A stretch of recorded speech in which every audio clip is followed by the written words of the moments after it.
Hey guys, welcome back to Ace Recaps. Today, get ready for a roller coaster through the mystical world of Bhediya. Buckle up because we're diving deep into a forest, and trust me, it's not your typical camping trip.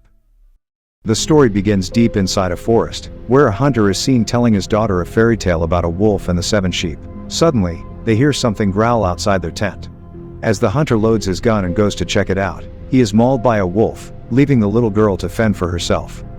A century later, Varun, a young entrepreneur, is hired by a multinational company to build a road through the forests of Arunachal Pradesh. He even mortgages his own house to raise enough capital to kickstart this project. Varun, the entrepreneur on a mission, risking his house for a forest expedition. Swipe right on his dedication, but maybe left on his financial decisions. Back at home, we are introduced to Jana, Varun's cousin, who's a dim-witted young man. Both of them decide to travel to the villages of Arunachal Pradesh to convince the natives to let them use some of their forest land to construct a road that will connect them with the rest of the world. As they land, they are picked up by their close friend Joman, who plans to help the two with their project. They drive together for a few hundred miles and have the time of their lives on the way, hoping to make a ton of money soon. That night, they finally get to the cabin where they will be living for the rest of their trip. As they get settled in, we watch as a wolf stalks them from afar. Early the next morning, they are introduced to Mr. Panda, who's going to facilitate the entire project by helping them convince the government officials to get the green light on chopping down the trees. The charming Varun manages to convince everyone by bribing them, and they continue with the project. On the way back home, Panda warns them about a curse that dwells in the woods. Anyone who threatens the ecosystem of the forest will be affected by a virus that turns the person into a bloodthirsty creature. Everyone just makes fun of him, as they believe it's all just an old man's tale started by the locals. As they drive through the dense forest in the middle of the night, a cow blocks their way, causing them to crash. Varun goes out to take a leak while the two stay back and fix the car. He jokes around a few times about a wild animal in the woods, and they decide to ignore him. Just then, Varun spots a wolf between the trees. He freaks out and runs for his life through the forest while the two continue working on the car. He cries out for help while the wolf chases him through the dense forest. Having no other choice, he climbs up a tree, but the wolf grabs onto his butt. Luckily, his friends arrive just in time and shoo the creature away. Varun passes out due to the pain, and the two friends carry him back to the car. They decide not to take him to the hospital as it would spread rumors about the virus since he was bitten by a wild animal. They visit Dr. Annika, a local vet, and plead with her to help out their friend. She seems unsure as to how she can help him out and gives him a shot of horse painkiller to numb the pain. The next morning, Varun wakes up in his bed and starts munching down on melons. His teeth are as sharp as a blade, his eyes glow in the mirror, and his body is now muscular with veins popping out everywhere. On the way to the village, he even sniffs out a dead rabbit, claiming that he could smell it from the house. Joman and Jana seem to be confused but decide to just overlook it as they have a lot of work to do. At the village, they try to convince the elders to let them use some of their land for the construction of the road, but in turn, they get threatened with knives and sickles. Varun comes up with a plan to manipulate the youngsters to convince their parents about the development that will come to their village if a road is constructed through there. As they distribute iPhones to the youngsters, Varun realizes that his hearing is also amplified, as he can hear the whispers of people far away from him. When Varun hands out iPhones like candy, you know it's serious business. Move over UN, here comes Varun.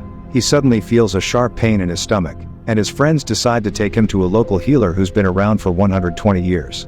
As the old man tries to figure out what's wrong, he dips Varun's head in a tub of water, which freaks him out as he sees the face of the wolf that bit him. He then approaches Dr. Annika, who is shocked to see that his massive wound is healed in less than a day. His heart rate is twice as fast as that of a normal human being, but Varun claims that he feels fine and tries to ask the pretty doctor out on a date. That night, the entire village gets together and parties like there's no tomorrow. Looking at the full moon, Varun feels like he's had enough and decides to call it a day while at the same time, the lumberjack of the village also leaves the party. As he settles down at his place, he hears a noise outside of his tent and goes to investigate. Just then, he is attacked and mauled down by a wolf. The next morning, Varun wakes up in a sweaty haze without any recollection of the events that took place the previous night. As Jana explains to him about the death of the lumberjack, they are interrupted by the police, who claim to have found Varun's ripped jacket in the woods. As the group is being interrogated, Panda shows up and claims that the attack was caused due to the virus. He says that he heard the footsteps of a man that soon turned to that of an animal. He heard the screams and cries of the lumberjack but was too scared to check it out. On their way back home, Varun pukes out a lot of blood, worrying his friends. He is rushed to Dr. Annika, who decides to give him another shot at the painkillers. Unwilling to get pricked again, he is forced by the others, which causes him to lash out, showing them his true strength. As his friends discuss what Varun is going through, they come to the conclusion that he's suffering from a rare strain of rabies after being bitten by the wolf. Since Varun is so against any forms of treatment, they decide to take a stool sample and have it tested. While he's in the toilet, they cut the pipe, collect his stool, and send it to the lab. That night, Varun decides to visit the man who was attacked in the forest. As he sees his wounds, they start to rapidly heal. The man suddenly awakens from the coma and pledges loyalty to Varun and promises to kill everyone who comes in the way of the project. Just then, he is interrupted by a military official and the doctor, and the man still seems to be in a coma. When the military shows up to a werewolf party, you know things are about to get hairy, literally.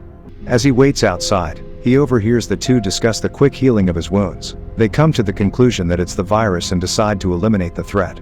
They load him onto the van, drive outside the village, and light the man on fire while Varun watches from afar. The next morning, his friends find him in the woods, and on pursuing him about what's wrong, he lashes out at them once again. When Dr. Annika gets the medical report back, the stool sample is reported to be that of an animal, and his friends are now convinced that he's caught a mystical disease in the forest.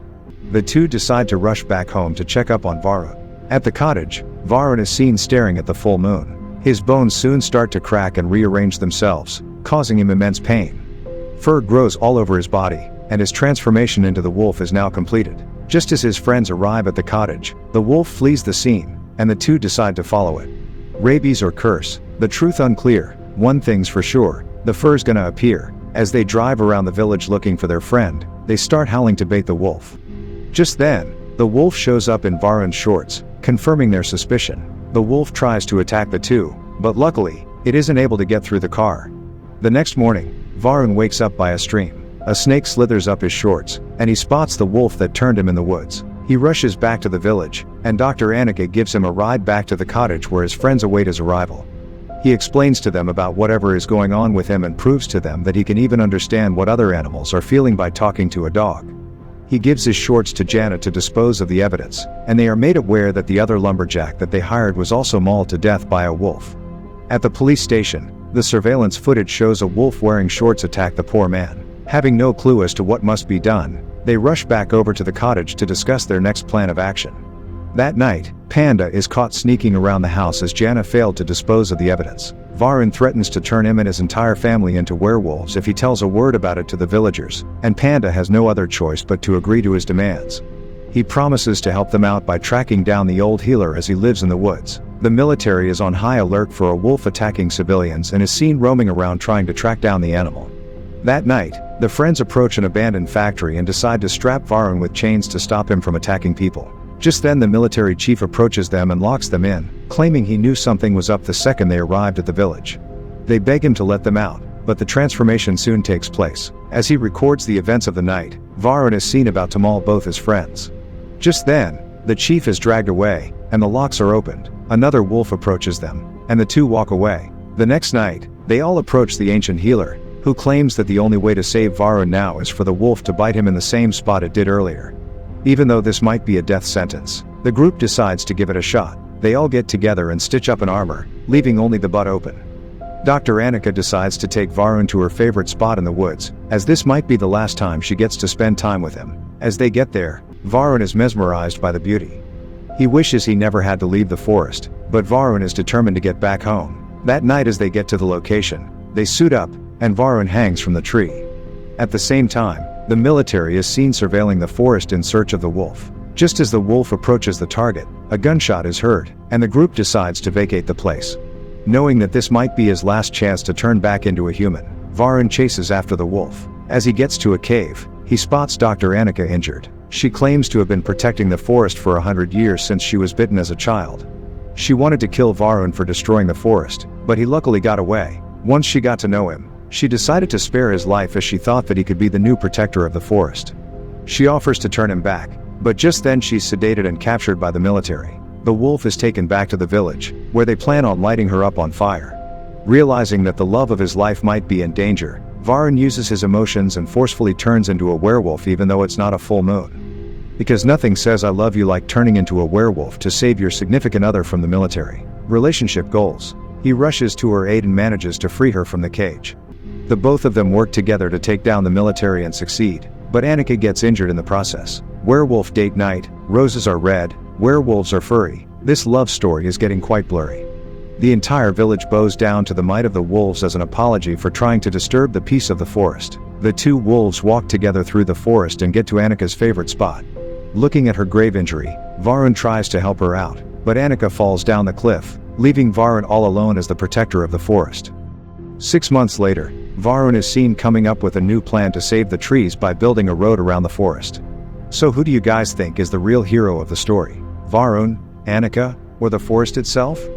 That's all folks, thank you for watching. If you liked the video please don't forget to like, share and subscribe. Have a great day.